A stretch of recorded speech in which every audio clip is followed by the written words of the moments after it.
कुर्ला की JN Barua school का हुआ भांडाफोड़। अवैध तरीके से चला करके हो रही थी काली कमाई, जिसका हुआ भांडाफोड़। एक स्कूल टीचर ने बच्ची धमकी दी है स्कूल ने कि बच्चों को एग्ज़ाम नहीं देने दिया जाएगा जब तक कि वो फ़ीस पेड नहीं करेंगे। तो इस सिलसिले में मैंने उन्हें लीगल नोटिस भेजा था डॉक्टर जेएन बरुआ स्कूल को कि आप ऐसा नहीं कर सकते। जो RT act free compulsory education और article 21 under right to education और जे एक्ट्स, ऐसे बहुत सारे कॉन्स्टिट्यूशंस में प्रावधान है जिसके अंडर में आप इस तरीके के एक्सट्रीम स्टेप बच्चों के साथ नहीं ले सकते। हाँ, मतलब उन्होंने इस तरीके से रोका कि जिन बच्चों ने फ़ीस नहीं भरी थी उसको 10-15 मिनट तक के लिए खड़ा कर दिया गया, उन्हें एग्ज़ाम देने नहीं दिया गया। उसमें कुछ बच्चे थे, 10-11 बच्चे कुछ थे, जिसकी वजह से ये सारा मामला हुआ। एजुकेशन इंस्पेक्टर जो है छाया पराडके मैडम, जो चेंबूर में इनका ऑफिस है नॉर्थ जोन, उन्होंने इन्वेस्टिगेशन किया, इंस्पेक्शन किया। इंस्पेक्शन में ये पता चला कि स्कूल के पास ज़ीरो डॉक्यूमेंट है। इवन इनकी जो स्ट्रक्चरल ओसी होती है वो ओसी भी इनके पास नहीं है जो स्कूल की ओसी होना चाहिए। वो बिल्डिंग ही अनऑथराइज है स्कूल के लिए। और आप देखोगे ये स्कूल का जितनी बुक्स है उस पर लोग ने एकदम बेखौफ होकर के लिखा है कि सिंस 2010। फिर आप देखोगे कि ये स्कूल जो फ़ीस कलेक्ट करता है उसमें कोई जीएसटी नंबर नहीं है, कोई कलेक्शन के रिकॉर्ड्स नहीं है, और लगभग 630 बच्चे इसमें इल्लीगली पढ़ रहे हैं। और ये स्कूल ऐसे प्राइम और हॉट लोकेशन पे है जहाँ पर इतने बहादुरी के साथ गैर कानूनी काम करना नामुमकिन है, और वो भी पिछले 16 सालों से। ये मुझे बड़ा शॉकिंग लगा। 1 अप्रैल को नोटिस जारी किया कि आप स्कूल बंद कर दीजिए और आपके ऊपर 1 लाख की पेनल्टी और पर डे 10,000 फाइन। ये जब बोला गया कि 10,000 फाइन, उसके बाद भी वो स्कूल चलता रहा। तो परेशान होकर एजुकेशन डिपार्टमेंट ने एक एलिगेशन विनोबा भावे नगर पुलिस स्टेशन में दिया और ये बताया कि ये लोग सिर्फ ना के 630 बच्चे और उनके पेरेंट्स के साथ चीटिंग कर रहे हैं, बल्कि गवर्नमेंट अथॉरिटीज़ के साथ भी ये लोग चीटिंग कर रहे हैं। कि इतना बड़ा मैटर है, हमने इनको लेटर दे चुका, 1 महीने के ऊपर हो गया, ये लोग स्कूल नहीं बंद कर रहे हैं हमारे इंस्ट्रक्शन के बाद भी। मुंबई टीवी, हर खबर सच के साथ। मैं हूं अफजल शेख और आप देख रहे हैं मुंबई टीवी। कुर्ला विनोबा भावे नगर पुलिस ने एक ऐसा अनऑथोराइज स्कूल पर मामला दर्ज किया है जो कि काफ़ी सालों से शिक्षा माफिया बन करके कुर्ला में उनके बच्चों का मुस्तकबिल ख़राब करने के लिए तमाम तरीके से कोशिशें कर रही थी। ये वही जेएन बरुआ स्कूल है जो कि कुर्ला डिपो के न्यू अस्पताल के बिल्कुल बाजू में है। और इस जेएन बरुआ इंग्लिश स्कूल में अनऑथोराइज का आरोप लगकर एफआईआर तो हुआ, मगर एक सवाल उठा कि कैसे शिक्षा माफिया बिना किसी सही तरीके के डॉक्यूमेंट्स के स्कूल चलाते हैं और उसी स्कूल की आड़ में बच्चों का मुस्तकबिल खराते हैं, अपने मुस्तकबिल ख़राब करते हैं और मनमाना तरीके से पैसे जो है वो ले लेते हैं और इस पैसों को लेकर के वो बच्चों पर जुल्म भी करते हैं। हमारे साथ एडवोकेट शेख साहब है जिनके प्रयासों की वजह से ही इस स्कूल का भांडाफोड़ हुआ है और तमाम तरीके से अब ये शिक्षा माफिया जो कुर्ला में काफ़ी मनमाने तरीके से चलते हैं, अब उनकी खैर नहीं है। शेख साहब, जिस तरीके से एक एफआईआर वीबी नगर में हुई अनऑथोराइज जेएन बरुआ स्कूल के खिलाफ, क्या मामला था जो आप इतना एक्सट्रीम लेवल पर चले गए और अपने एक स्कूल बंद करवाया? नहीं, देखिए, स्कूल बंद कराने की बात ऐसी है कि मुझे स्कूल से कोई लेना देना नहीं था। मेरी कंप्लेन सिर्फ इतनी थी, मैटर तो बहुत लंबा है लेकिन मैं शॉर्ट में बताना चाहूँगा कि मेरे पास एक कंप्लेन आई थी जनवरी के अंदर 2026 कि एक स्कूल टीचर ने बच्ची धमकी दी है स्कूल ने कि बच्चों को एग्ज़ाम नहीं देने दिया जाएगा जब तक कि वो फ़ीस पेड नहीं करेंगे। तो इस सिलसिले में मैंने उन्हें लीगल नोटिस भेजा था डॉक्टर जेएन बरुआ स्कूल को कि आप ऐसा नहीं कर सकते।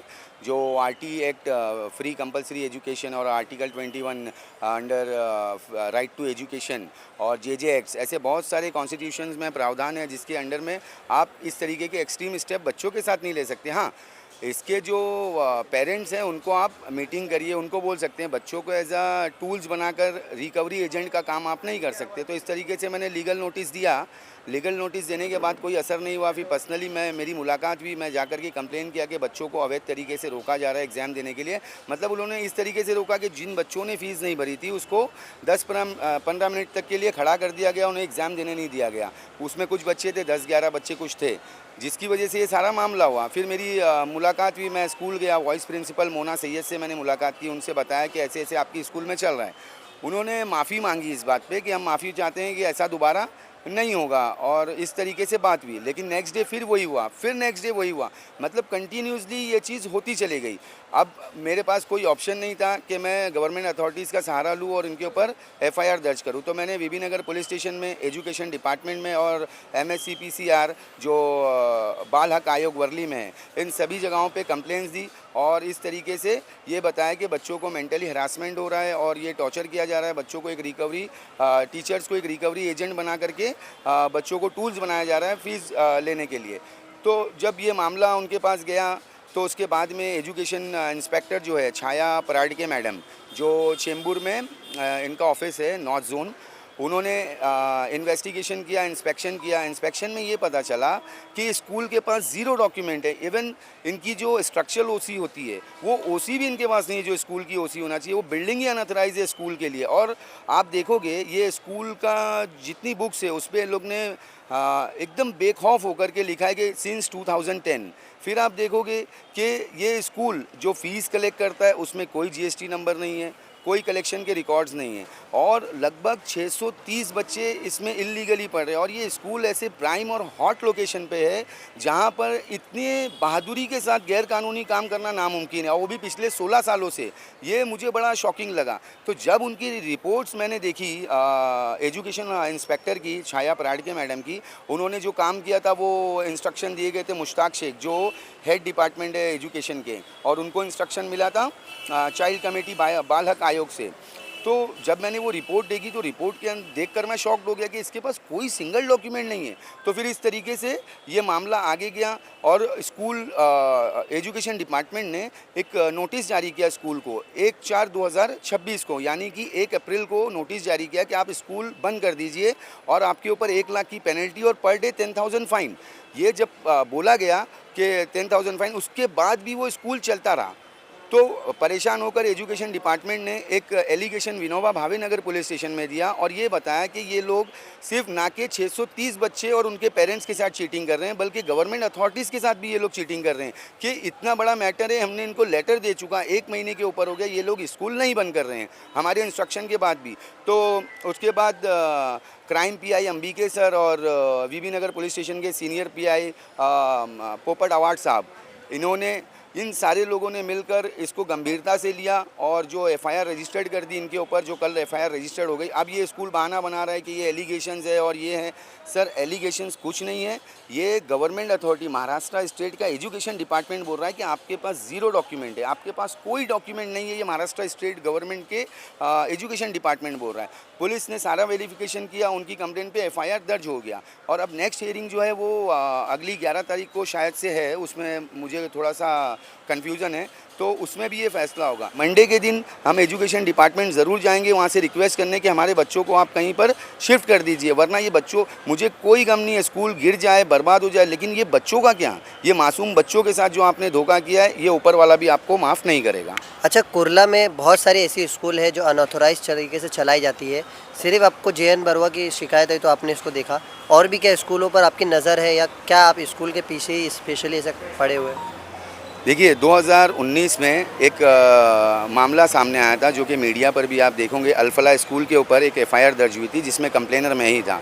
तो मेरा मसला मेरी स्कूल से दुश्मनी नहीं है, लेकिन मैं लीगल वार्निंग देना चाहता हूँ मुंबई की तमाम स्कूल को और स्पेशली कुर्ला की स्कूलों को कि अगर आपने बच्चों को टूल्स बनाकर उनकी एग्ज़ाम में खलल डाली, उनको एग्ज़ाम देने से रोका फ़ीस की वजह से। और मैं सारे टीचर्स की बहुत रिस्पेक्ट करता हूं क्योंकि टीचर की वजह से आज हम यहाँ हैं और उनसे ही पढ़कर हम आज कुछ बने। तो टीचर्स को मैं ये बताना चाहता हूं कि ये गैर कानूनी है, under right to education, under RTE, ये सब के द्वारा ये आप किसी बच्चों को एग्ज़ाम से नहीं रोक सकते, ये उनका अधिकार है।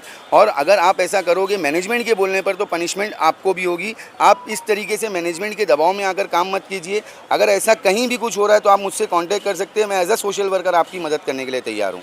आप बोल रहे हैं एज अ सोशल वर्कर काम करेंगे, मगर बहुत सारे ऐसे कंप्लेनर है जो ऐसे कंप्लेंट करते हैं मगर उसके पीछे कुछ ना कुछ मकसद होता है और उसके पीछे ऐसे प्रिंसिपल या स्कूल के बड़े लोग जो होते हैं वो मैनेज कर देते हैं या उसको दबा करके FIR वगैरह भी करवा देते हैं।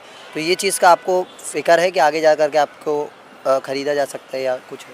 देखिए, अगर ऐसा तो कोई स्कूल या माई का लाल पैदा नहीं हुआ जो एडवोकेट शेख को ख़रीद सके। और रही बात दबाव बनाने की, तो वो कर सकते हैं रिटेलिएशन, लेकिन मारने वाले से हमेशा बचाने वाला बड़ा होता है। और सबसे पहली बात मैं आपको ये कहना चाहूँगा कि ये सन 2014 नहीं है, ना ये 14 के पहले का भारत है कि खाओ और खाने दो।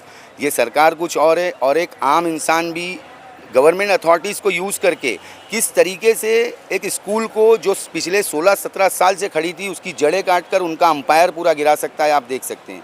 मैं तो एक एडवोकेट हूँ, मेरी बात नहीं, एक आम इंसान भी ये चीज़ कर सकता है। आज गवर्नमेंट अथॉरिटीज़ में कॉन्स्टिट्यूशन में इतना पावर है, बस यूज़ करने से मतलब है। तो ये आपको लगता है कि पूरा प्रशासन कुर्ला का अंधा है कि एक तरीके अवैध तरीके से सारी चीज़ें चल रही है, चाहे होटल हो, गाला हो, कुछ भी बन जाता है अवैध, और ऐसे स्कूल भी अवैध तरीके से चल रहे हैं? तो क्या लग रहा है कि प्रशासन की सबसे बड़ी लापरवाही है और इसको सुधार के लिए क्या करना चाहिए?